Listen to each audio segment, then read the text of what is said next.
सातिब TV से मैं हूं मोहम्मद सातिब। प्यारे दोस्तों, आप ये तो जानते हैं ते तुम्हारे पास 114 सूरतें हैं।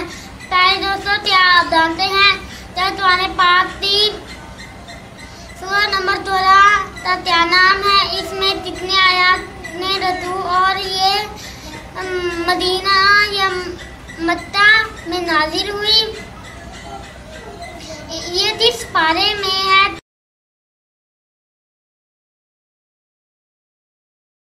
तो प्यारे दोस्तों,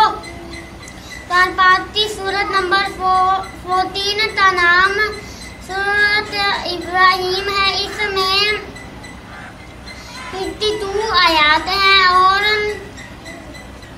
ये पारा नंबर 13 में है और मक्का में नाजिल हुई।